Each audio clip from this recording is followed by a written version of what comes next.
नमस्कार दोस्तों, स्वागत है आपके YouTube channel top trending GK में। दोस्तों इस वीडियो में देखने वाले हैं एसएससी सीएचएसएल एग्जाम 2 अगस्त 2023 के सेकंड शिफ्ट में पूछे गए जीके के सवाल तो स्टूडेंट ने एग्जाम के बाद टेलीग्राम पर सेंड किए हैं। सभी रियल और ऑथेंटिक सवाल एक्स्ट्रा फैक्ट सहित कवर करने वाले हैं, तो वीडियो के अंत तक ज़रूर बने रहेगा। वेरी वेरी इंपॉर्टेंट आपको एक्स्ट्रा फैक्ट मिल जाएंगे और पीडीएफ फाइल के लिए ऑल शिफ्ट की एक साथ टेलीग्राम चैनल पर अवेलेबल हो जाएगी। न्यू कैंडिडेट जो टेलीग्राम से नहीं जुड़े हैं, लिंक डिस्क्रिप्शन बॉक्स में है, डायरेक्टली क्लिक करके टेलीग्राम ज्वाइन कर सकते हो या फिर टेलीग्राम ऐप पर सर्च कीजिएगा @trendgk, वहाँ से भी आप ज्वाइन हो सकते हो। तो शुरुआत करते हैं यहाँ पर सवाल नंबर 1 जो आज आपके सेकंड सेट में पूछा गया है। फर्स्ट सेट का वीडियो ऑलरेडी आ चुका है, नहीं देखा है तो ज़रूर देख लेना। सवाल है, उस्ताद अली अकबर खां किस वाद्य यंत्र के वादक हैं? तो अली अकबर खां का पूछा है, तो मेहर घराने से आते हैं, ये सरोद वादक हैं। फर्स्ट शिफ्ट में वादक का एक्स्ट्रा फैक्ट मैंने आपको बता दिया था, इसलिए यहाँ पर इंक्लूड नहीं कर रहा हूँ क्योंकि पीडीएफ में वो एक साथ आपको मिल जाएंगे। तो अली अकबर खां सरोद वादक।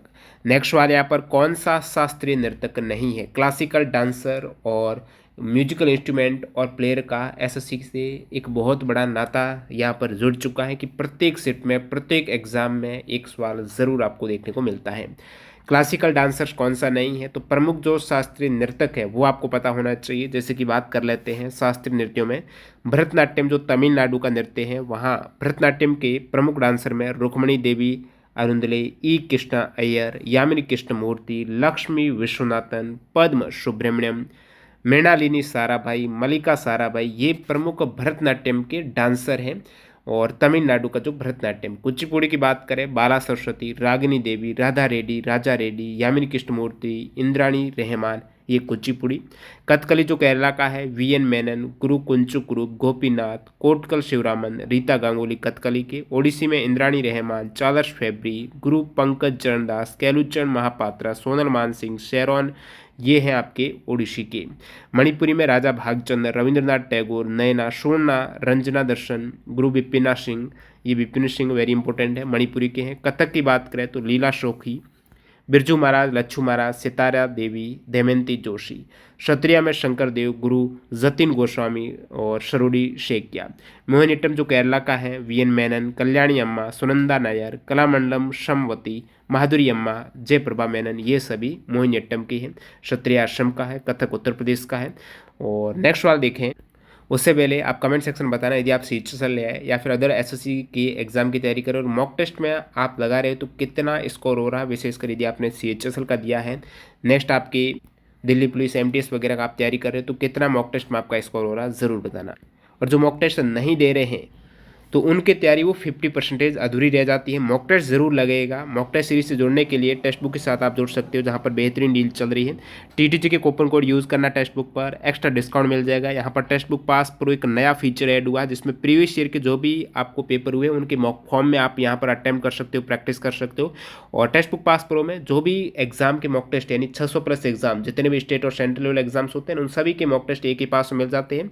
और टेक्स्ट बुक पास प्रो में सभी एग्जाम्स के मॉक टेस्ट, उन पर आपको सेक्शनल मॉक मिल जाएंगे, चैप्टर वाइज मॉक मिल जाएंगे, तो सब कुछ प्रैक्टिस कर सकते हो। बेहतरीन डील का लाभ उठाने के लिए लिंक डिस्क्रिप्शन बॉक्स में टीटीजी के कूपन कोड के साथ में आप जरूर चेकआउट कीजिएगा। सभी एग्जाम 600+ एग्जाम्स के मॉक टेस्ट यहाँ पर अवेलेबल है। अगला सवाल है जो कि एसएससी के लगभग हर एग्जाम में आ ही जाता है, जो है ये चौल टेम्पल है। 3 प्रमुख चौल मंदिर है जिसमें एक राजा राजेश्वरम भी मंदिर है, चौल मंदिर। पूछा है कि तंजौर में जो स्थित है राज राजेश्वरम मंदिर, वो किस वंश के शासकों ने बनाया था? आप सभी ने बृहदेश्वर मंदिर का नाम सुना होगा, इसी का अन्य नाम है राज राजेश्वरम मंदिर। तो ये जो बृहदेश्वर मंदिर है या फिर राज राजेश्वरम मंदिर है, ये दोस्तों चोल वंश का मंदिर है। तो चोल जो वंश है उनके द्वारा निर्मित है। प्रमुख 3 चोल टेम्पल कौन से हैं जो कि यूनेस्को वर्ल्ड हेरिटेज साइट के रूप में 1987 में मान्यता दी गई है? तो उसमें तंजावुर में है बृहदेश्वर मंदिर। और ये बृहदेश्वर जो मंदिर है या फिर राज राजेश्वर मंदिर है, ये किसने बनाया? राज राजा चोल प्रथम ने बनाया था 1003 से 1010 एडी में। और गंगाईकोंडा का चोलापुरम टेम्पल है, ये भी चोल वंश के द्वारा निर्मित है जो कि राजेंद्र चोल प्रथम ने बनाया था 1035 एडी में। और धरासुरम में जो ऐरावतेश्वर मंदिर है, ये भी ये राज राजा चोल सेकंड के द्वारा निर्मित मंदिर है। इसके अतिरिक्त प्रीवियस ईयर में पूछा हुआ सवाल है दोस्तों, जो कांची कैलासंथर मंदिर है, ये जो कांची कैलासंथर मंदिर ये किसके द्वारा निर्मित है? ये पल्लव वंश के द्वारा निर्मित है, जो राजसिम्हा नरसिंहवर्मन द्वितीय के द्वारा ये बनाया गया है। और कोणार्क का सूर्य मंदिर है, ये नरसिंहदेव प्रथम ने इसको बनाया है, जो कि पूर्वी गंगा राजवंश के राजा के द्वारा निर्मित है। ओडिशा का लिंगराज मंदिर जो भुवनेश्वर ओडिशा में है, ये कलिंगा वास्तुकला में ययाति केसरी ने 11वीं शताब्दी में बनवाया था। नेक्स्ट वाले, मनरेगा में कितने दिन का रोजगार दिया जाता है? तो 100 दिवस का रोजगार दिया जाता है। कितना? 100 करेक्ट हो जाएगा, इजी सवाल है। और आपको पूछ लें, ये एक्ट कब पारित हुआ था? महात्मा गांधी राष्ट्रीय रोजगार जो गारंटी एक्ट है, ग्रामीण रोजगार गारंटी एक्ट, ये 2005 में आया था और 25 अगस्त 2005 को इसे अधिनियमित किया गया। इसका नाम नरेगा रखा गया शुरुआत में। आपको पूछ रहे शुरुआत में इसकी कब हुई है? तो 2006 में 2 फरवरी को इसकी शुरुआत हुई आंध्र प्रदेश के अनंतपुर से, और शुरुआत में 200 जिले ही इसमें शामिल थे। 1 अप्रैल 2008 को इसमें पूरे भारत में लागू कर दिया गया नरेगा को, 1 अप्रैल 2008 को। इसके आगे जो नाम ऐड हुआ है ना, महात्मा गांधी मनरेगा, तो मनरेगा ऐड हुआ है 2 अक्टूबर 2009 को। नेक्स्ट वाला यहाँ पर है 77वां ग्रैंड मास्टर कौन बने हैं? करंट अफेयर्स का सवाल है, दिसंबर 2022 का सवाल है। तो 77th ग्रैंड मास्टर बना है ये दोस्तों आदित्य मित्तल, महाराष्ट्र से हैं। वर्तमान में ग्रैंड मास्टर की बात करें, अभी आपके जुलाई में ही 83rd तक ग्रैंड मास्टर बन चुके हैं, यानी भारत में अब 83 ग्रैंड मास्टर हो चुके हैं, जिसमें लेटेस्ट 83rd जो जुलाई 2023 में बने वो आदित्य सामंत हैं। इससे पहले 82nd ग्रैंड मास्टर आपको पूछ ले तो वी प्रणीत हैं तेलंगाना से। 81st ग्रैंड मास्टर हैं वो हैं शंतन दास वेस्ट बंगाल से। और 80वां ग्रैंड मास्टर हैं Vignesh NR Tamil Nadu. 79th grand master कौन है? प्रणीश एम है। 78th ग्रैंड मास्टर कौन है? तो ये है दोस्तों कौशव चटर्जी। आपको 77th का पूछा तो आदित्य मित्तल है। तो ये सभी आप कहेंगे दिसंबर 2022 के बाद इतने करंट अफेयर्स ऐड हो चुके हैं ग्रैंड मास्टर के, तो ये आपको याद रखना होगा। और बाकी यहाँ पर 1 फरवरी 2023 का करंट अफेयर्स है, पूछ लें 2 भाई पहली बार भारत में ऐसा हुआ है कि जहाँ पर 2 भाई ग्रैंड मास्टर बने हैं। तो विशाख और विघ्नेश भारत के पहले भाई ये जो ग्रैंड मास्टर बने हैं। भारत के शतरंज खिलाड़ी विघ्नेश एनआर जर्मनी के IM एल्जा श्राइंजर को हराकर जर्मनी के बैड जिविचनेहन में 24वां नॉर्थ वेस्ट कप 2023 जीतने के बाद ये 80वें ग्रैंड मास्टर बने हैं। तो विघ्नेश और विशाख 2 भाई हैं। नेक्स्ट वाला 2022 वर्ल्ड वेट लिफ्टिंग चैंपियनशिप में 49 किलोग्राम भार वर्ग में सिल्वर मेडल किसने जीता है? तो 49 किलोग्राम भार वर्ग में वर्ल्ड वेट लिफ्टिंग चैंपियनशिप 2022 में मीराबाई चानू ने सिल्वर मेडल जीता है। गोल्ड जीता दोस्तों जियांग हुएरा ने, और ये कोलंबिया में आयोजित हुई है world weight lifting championship. Next वाले, भारत में पहला रेडियो कार्यक्रम है, ये किस वर्ष में प्रसारित किया गया था? भारत में प्रथम रेडियो कार्यक्रम है ये 1927 में। अब यहाँ पर आपको 1923 यदि विकल्प मिले तो वो पहला प्राइवेट तौर पर, मैं आपको बता दूं, भारत में पहला रेडियो कार्यक्रम है। ये सेम सवाल NTPC में पूछा गया था, जिसमें करेक्ट आंसर माना था उन्होंने 1923, लेकिन 1923 उस समय उसमें ऑप्शन में 1927 नहीं था, और कोई एक विकल्प में रहेगा, क्योंकि प्राइवेट तौर पर जून 1923 में बॉम्बे के रेडियो क्लब ने देश में पहली बार प्रसारण किया। फिर यहाँ पर 1927 में भारत के वायसराय इरविन ने बॉम्बे में रेडियो केंद्र का उद्घाटन किया। तो इस प्रकार भारत में रेडियो प्रसारण की शुरुआत 1927 आप मान सकते हो। 1936 में इसका नाम कर दिया ऑल इंडिया रेडियो। फिर आकाशवाणी 1957 में किया गया। वैसे रेडियो की शुरुआत की बात करें तो सन 1900 में मार्कोनी ने इंग्लैंड से अमेरिका बेतार संदेश भेजकर व्यक्तिगत रेडियो संदेश की शुरुआत की थी। तो रेडियो के आविष्कारक है वो मार्कोनी हैं। और 1906 में 24 दिसंबर को कनाडा के वैज्ञानिक रेगिनाल्ड फेंसेडेन ने अपना वोयलिन बजाया था। पहला रेडियो वर्ल्ड वाइड जो प्रसारित हुआ था वो रेगिनाल्ड फेंसेडेन ने किया था 1906 में। कौन सा पर्वत पूर्वी घाट और पश्चिमी घाट यानी जो ईस्टर्न और वेस्टर्न घाट को अलग करता है वो कौन सा माउंटेन है?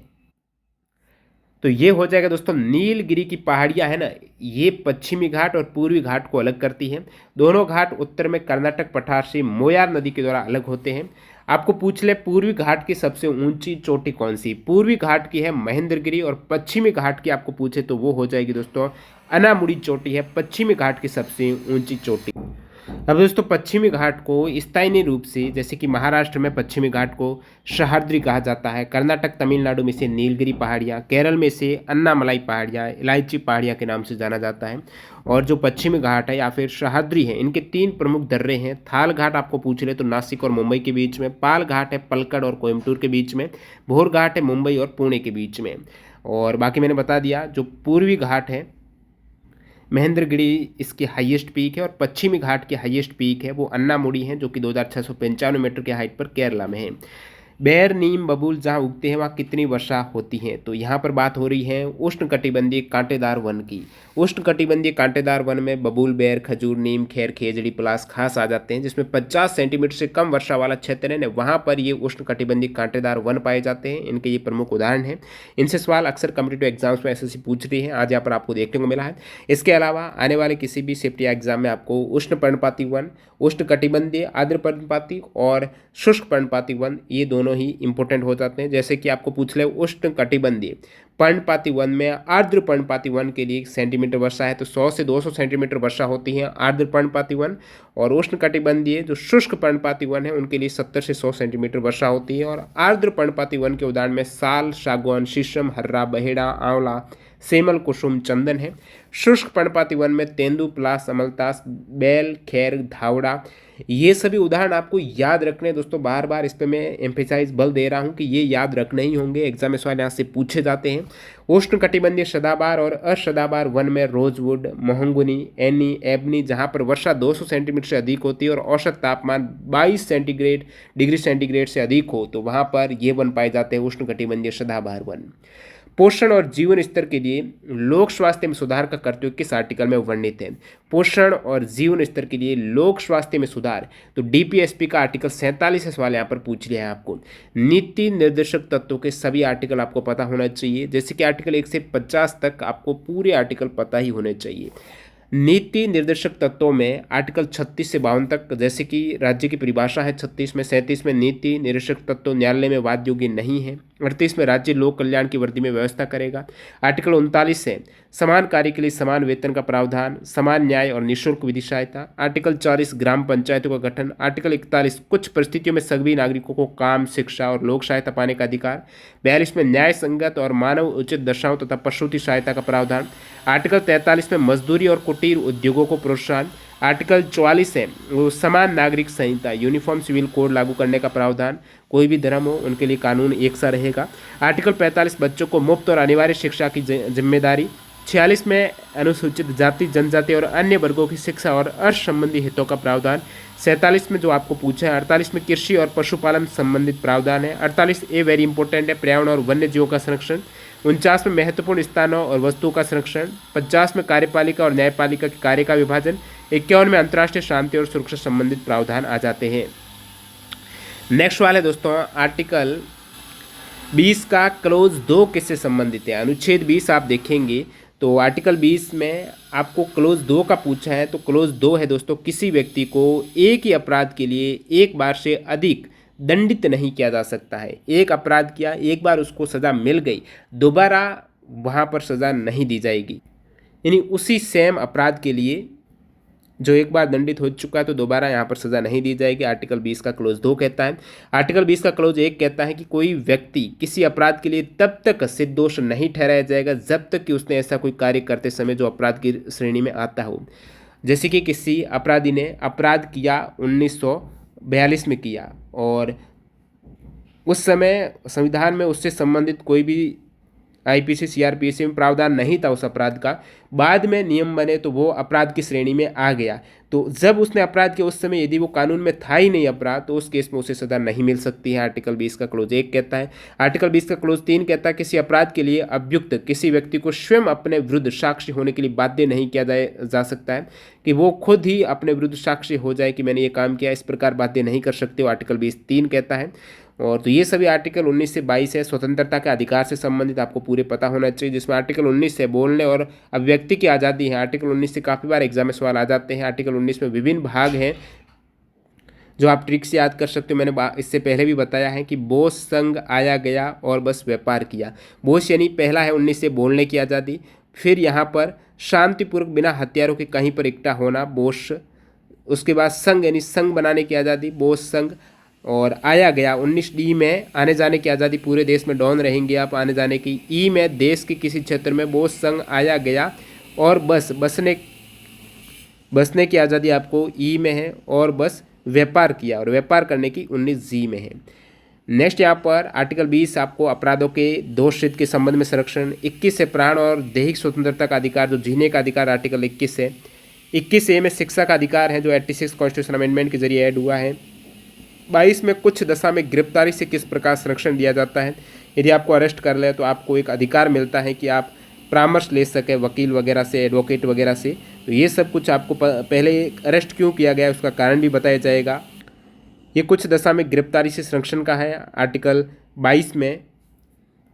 और जब आपको अरेस्ट किया जाता है उसके बाद 24 घंटे के भीतर आपको मजिस्ट्रेट के समक्ष पेश किया जाएगा। अब देखिए आने जाने के समय को छोड़कर ये 22(2) में ऐसा प्रावधान है। 22(1) में अपनी रुचि से विधेय परामर्श है वो सब करने का उनको अधिकार से वंचित नहीं रख सकते 22(1) में। तो इनके क्लोज से सवाल पूछा जाता है, याद रखिएगा। नेक्स्ट है बस्तर क्षेत्र में मनाया जाने वाला दशहरा कौन सा है। बस्तर क्षेत्र में दोस्तों दशहरा मनाया जाता है ये छत्तीसगढ़ में। कहाँ पर? छत्तीसगढ़ में बस्तर क्षेत्र में मनाया जाने वाला दशहरा छत्तीसगढ़ में मनाया जाता है। यहाँ पर दंतेश्वरी देवी की पूजा की जाती है।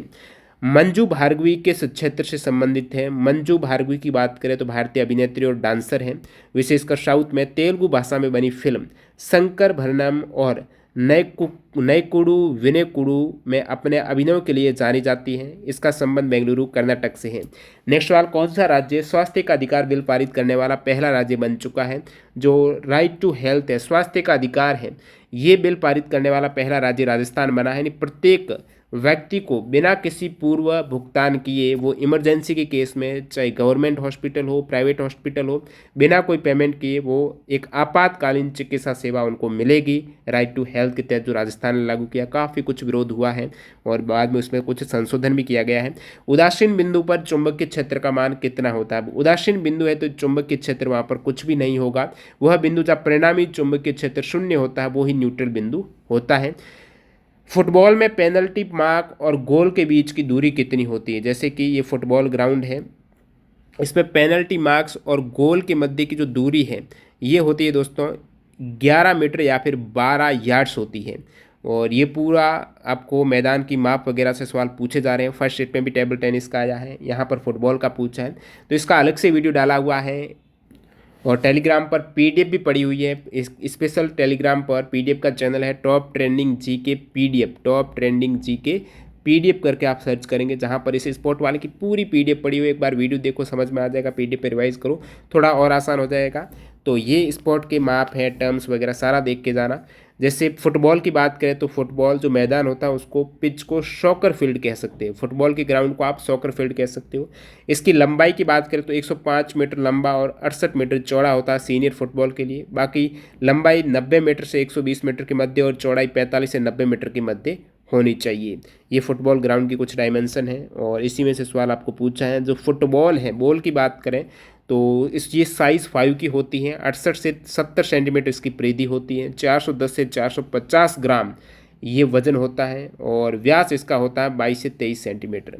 नेक्स्ट है विटामिन B3 की कमी से कौन सा रोग होता है। B3 की कमी से होता है दोस्तों पेलाग्रा रोग। पेलाग्रा डिजीज़ को 3D डिजीज़ कह सकते हैं। 3D का मतलब है इसमें ड्रमेंटाइटिस है जिसमें आपके जो स्किन है उसमें जलन होगी इस प्रकार से। और डिमेंशिया है, एक तरीके से दिमाग में भ्रम की स्थिति पैदा हो जाएगी, आपको पता ही नहीं चलेगा कि आप क्या कर रहे हो। और उसके बाद डायरिया है, दस्त वगैरह। तो ये 3D डिजीज़ है पेलाग्रा। इसके परिणाम स्वरूप मृत्यु तक हो सकती है नियासिन की कमी से। विटामिन B3 का केमिकल नाम है। विटामिन A की कमी से रतौंधी हो जाता है, जीरोफथलेमिया डिजीज़ कह सकते हो। विटामिन C से स्कर्वी, मच्छुड़े फूल जाते हैं। D से सूखा रोग, रिकेट्स हो जाता है। E से जनन शक्ति का कम होना। K से रुधिर का थक्का न बनना या फिर हीमोफीलिया डिजीज़ होता है। विटामिन B7 से लकवा मार जाता है। B1 से बेरीबेरी हो सकता है। B12 से एनीमिया डिजीज़ हो सकता है। अगला सवाल है CSIR जो council of scientific and industrial research है वो किस मंत्रालय से संबंधित है। यानी जो वैज्ञानिक और औद्योगिक अनुसंधान परिषद है ये दोस्तों ministry of science and technology के अंतर्गत है, जो कि 1942 में स्थापित की गई है। वर्तमान में डायरेक्टर जनरल है डॉक्टर एन कालसेलीवी। नेक्स्ट सवाल है आपके ऑर्गन की खोज किसने की थी। अब आर्गन जो गैस है इसकी खोज की है 1894 में स्कॉटिश रसायनज्ञ विलियम रामसे और अंग्रेजी रसायनज्ञ लॉर्ड रेले और रामसे ने ऑर्गन गैस की खोज 1894 में की। आपको पूछ लिया हाइड्रोजन की खोज किसने की है, तो हेनरी कैवेंडिश ने की थी 1766 में। और ऑक्सीजन की खोज 1774 में की है प्रिस्टले ने। हीलियम की खोज है फ्रैंकलैंड और लॉकियर ने की है 1868 में। नेक्स्ट सवाल है केस रिजर्व रेशियो और जो स्टैच्यूरी लिक्विडिटी रेशियो है वो किससे संबंधित है? तो बैंकिंग दो टर्म है रिजर्व रेशियो की। अब केस रिजर्व रेशियो और एसएलआर और सीआरआर की बात करें तो सीआरआर कोई भी कमर्शियल बैंक है, उस कमर्शियल बैंक पे मान लेते हैं 100 रुपये आपने जमा किए, तो बैंक 100 के 100 रुपये अपने पास नहीं रखेगी, उनमें से कुछ परसेंटेज हिस्सा उसे आरबीआई के पास जमा करना ही पड़ेगा। तो केंद्रीय बैंक के पास कोई भी बैंक, वाणिज्यिक बैंक है, जमा राशि का एक फिक्स्ड परसेंटेज है, वो केंद्रीय बैंक के पास जमा रखना अनिवार्य है। केस रिजर्व रेशियो ऐसा नहीं हो कि कभी कभार कभी वो बैंक दिवालिया हो जाए तो वो उस केस में कुछ न कुछ धन आरबीआई के पास रहेगा तो आरबीआई है वो पब्लिक को देगी। तो ये फिक्स परसेंटेज अलग अलग तय करती है। जैसे कि वर्तमान में केस रिजर्व रेशियो 4.5% है, यानी 100 रुपये किसी ने जमा किए हैं या फिर बैंक के पास 100 रुपये पड़े हैं तो उनमें से 4.5 रुपये वो आरबीआई में जमा कर देगी। एसएलआर क्या होता है कि 100 रुपये बैंक के आपने जमा किए हैं या फिर जो भी कस्टमर ने 100 रुपये बैंक में जमा किए हैं, उन 100 में से ऐसा नहीं कि बैंक अपने पास पूरे के पूरे रुपए, जैसे कि 4.5 रुपये तो दे दिया आरबीआई को, बाकी रुपए लोन दे दिया सभी के सभी, ऐसा भी नहीं कर सकती है। कोई भी कमर्शियल बैंक है, उन उस रुपए में से जो भी डिपॉजिट है उनके पास जमा धन है, पूरे के पूरे वो लोन नहीं दे सकती, अपने पास कुछ हिस्सा रखना पड़ेगा। जैसे कि अभी एसएलआर 18% है, तो 18% जो भी 100 है उसका 18 रुपये तो बैंक के पास हमेशा रहेगा ही रहेगा। ऐसा नहीं कि जिस व्यक्ति ने जमा किया है वो वापस कभी कभार निकालेगा भी धन, तो निकालेगा तो बैंक के पास रहेगा ही नहीं, बैंक ने पूरा लोन दे दिया तो कहाँ से लाएगा। तो बैंक के पास ये फी एक फिक्स्ड एसएलआर भी रहना चाहिए, बैंकों के पास ये रहना अनिवार्य है, सीआरआर और एसएलआर। तो ये दोनों ही रेट हो गई आपके रिजर्व रेपो रेट और केस रिजर्व रेशियो और एसएलआर। इसके अलावा आपको रेपो रेट और रिवर्स रेपो रेट के बारे में पता होगा। रेपो रेट क्या होती है? कोई भी वाणिज्यिक बैंक है, यदि वो आरबीआई से लोन लेती है तो आरबीआई उस पर कुछ ब्याज दर लेगी, तो वो ब्याज दर रेपो रेट है। अब हो सकता है किसी वाणिज्यिक बैंक के पास धन पड़ा हुआ हो, वो आरबीआई को लोन दे रहे, तो आरबीआई को जब जरूरत पड़ती है धन से और वो कमर्शियल बैंक से लोन ले लेती तो आरबीआई उनके बदले उनको क्या करेगी? वापस देगी। तो रिवर्स रेपो रेट हमेशा कम होगी। जैसे कि रिवर्स रेपो रेट 3.35%, यानी आरबीआई है उन बैंकों को केवल 3.35% ही ब्याज दर का भुगतान करेगी यदि कोई बैंक से आरबीआई लोन लेती है। और वापस यदि बैंक रेट की बात करें, रेपो रेट एक तरीके से बैंक रेट, तो वो चल रही है 6.75%, यानी बैंक यदि कोई लेते हैं आरबीआई से 6.50% दर से उनको देना पड़ेगा पेमेंट। जनगणना से एक अशोधित जन्म दर, जो क्रूड बर्थ रेट का पूछा है, अशोधित जन्म दर क्या होती है कि किसी क्षेत्र विशेष में 1000 जनसंख्या है, उस 1000 जनसंख्या पर एक वर्ष में कितने बच्चों का जन्म हुआ है, वो है अशोधित जन्म दर।